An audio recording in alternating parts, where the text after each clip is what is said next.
రేవంత్ రెడ్డి, కేటీఆర్ ఇద్దరి కొట్లాట్లోకి నారా లోకేష్ని తీసుకొచ్చారు. ఏం జరిగిందంటే నారా లోకేష్ తోటి రహస్యంగా కేటీఆర్ కలిశాడు అని చెప్పి తెలంగాణ ముఖ్యమంత్రి రేవంత్ రెడ్డి గారు అన్నారు. దానికో సందర్భం ఉంది. ఎందుకన్నాడు, పనకచర్ల మీద చంద్రబాబు నాయుడిని ఢిల్లీలో రేవంత్ రెడ్డి కలిశాడు. ఎట్లా కలుస్తాడు, చంద్రబాబు నాయుడికి అమ్ముడయ్యాడు, ఇట్లా కొన్ని మాటలు మాట్లాడాడు కేటీఆర్. దాని మీద రేవంత్ రెడ్డి ఏమన్నాడంటే, ఇది వీడియో క్లిప్ ఏమి లేదు, దీనికి చిట్ చాట్లో భాగంగా మాట్లాడిన మాటలు అన్నమాట. ఏమన్నాడంటే రేవంత్ రెడ్డి, నేను అఫీషియల్ మీటింగ్లో కలిశాను ఢిల్లీలో, విచ్ యాక్చువల్లీ ఈజ్ ట్రూ. కానీ కేటీఆర్ మాత్రం దొంగచాటుగా నారా లోకేష్ని కలిశాడు. ఆ మాటకి కేటీఆర్ చాలా కోపం వచ్చిందనమాట.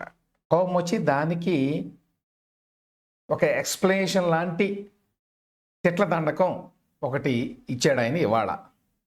ఇంకో మాట అంటాడు, నేనేదో లోకేష్ని కలిసినట్టు అర్ధరాత్రి మేమేం చేసినా బాజాప్తా చేస్తాం, బేజాప్తా చేయాల్సిన కర్మ మాకు లేదు. అయినా నాకు తెలియక అడుగుతా, లోకేష్ ఏమైనా నీ లెక్క అంతర్రాష్ట్ర దొంగన? లోకేష్ ఏమైనా నీ లెక్క సంచులు మోసినోడా? లోకేష్ ఏమైనా నీ లెక్క చదువు రానోడా? కలిస్తే తప్పేందుకు కలవలేదు, కలిస్తే తప్పేంది? సడన్గా లోకేష్ని పరోక్షంగా కీర్తిస్తున్నాడు కేటీఆర్. అంటే రేవంత్ రెడ్డికి లోకేష్కి పోలిక పెట్టి లోకేష్ని పొగడడం ఇది. అంటే రేవంత్ రెడ్డిని తిట్టడం అనుకోండి.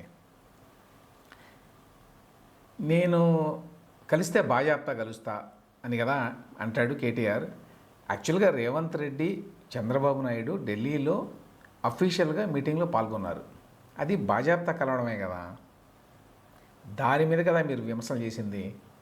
తెలంగాణ మొత్తాన్ని అమ్మేస్తున్నాడు, చంద్రబాబు నాయుడు గారి విగ్రహాన్ని పెట్టుకొని తీసుకొచ్చి ఇక్కడ ఇట్లాంటి మాటలన్నీ మాట్లాడితే దాని మీద రేవంత్ రెడ్డి రియాక్ట్ అయ్యాడు.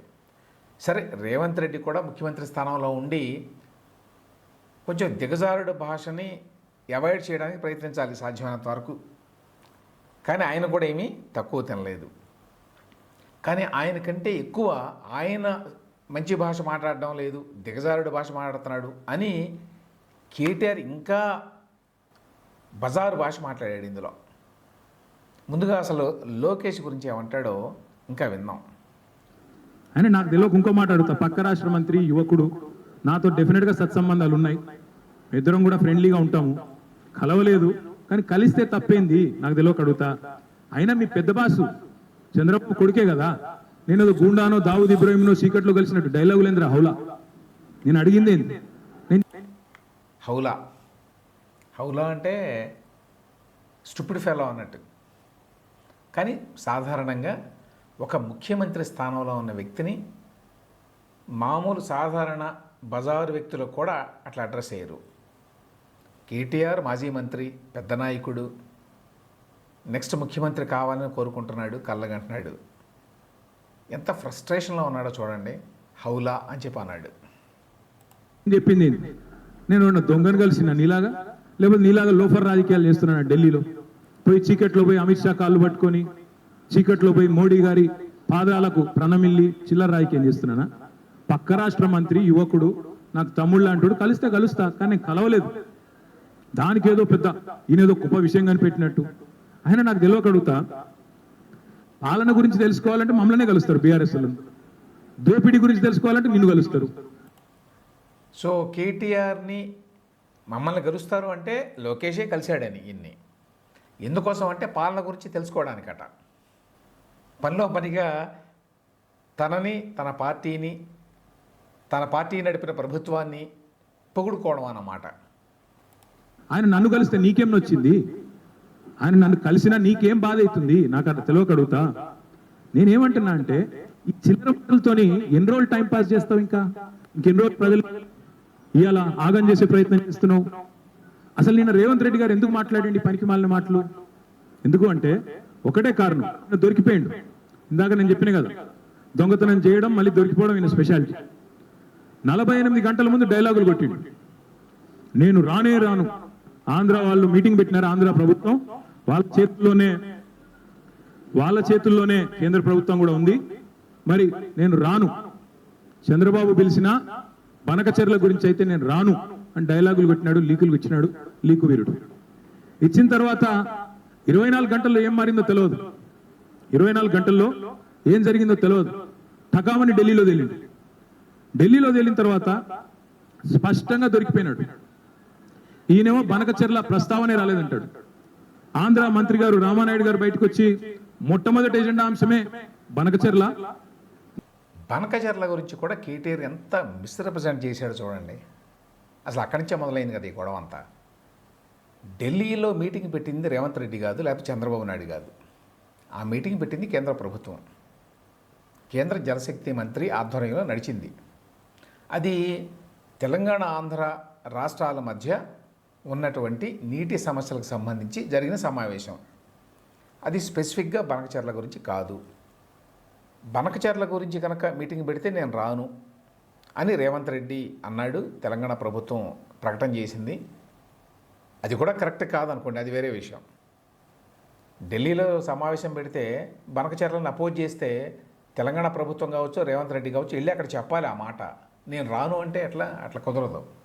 ఒకటి. రెండవది, అది అసలు బనకచెర్ల గురించే కాదు, అది మొత్తం ఏవైతే ప్రివేలింగ్ ఇష్యూస్ ఉన్నాయో రెండు రాష్ట్రాల మధ్య వాటి గురించి మాట్లాడడానికి అదే జరిగింది అక్కడ.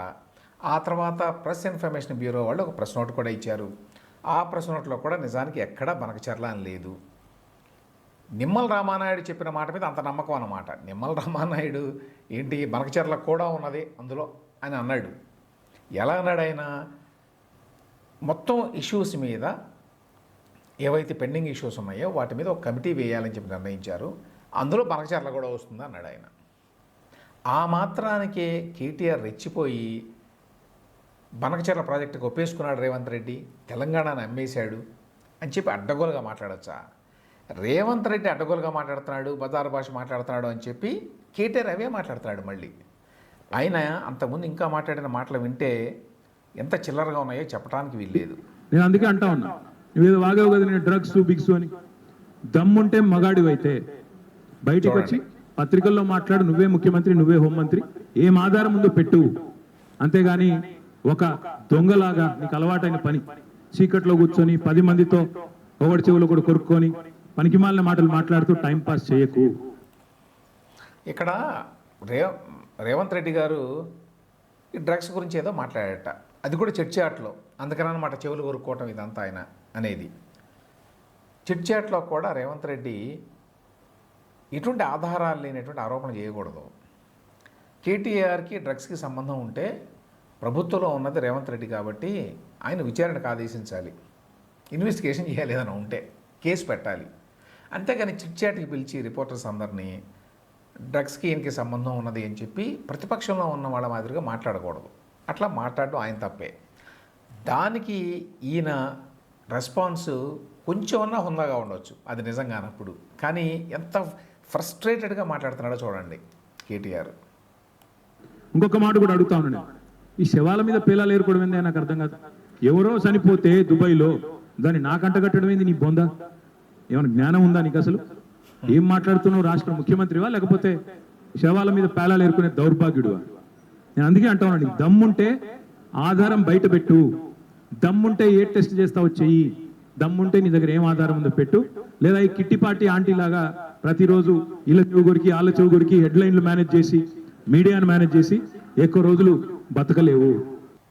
సో ఈ విధంగా నోటుకు వచ్చినట్టు తిట్టేశాడు రేవంత్ రెడ్డిని కూడా.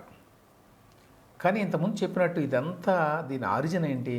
ఆరిజిన్ ఏంటంటే మీరు బనకచెర్ల ప్రాజెక్టుకు సంబంధించి ఉన్నవి లేనివి కల్పించి చంద్రబాబు నాయుడికి రేవంత్ రెడ్డి అమ్ముడుపోయాడు అని చెప్పి అక్కడ ఏమీ లేకుండానే ఢిల్లీలో జరిగిన మీటింగ్లో ఏమీ జరగలేదు బనకచెర్లకు సంబంధించి.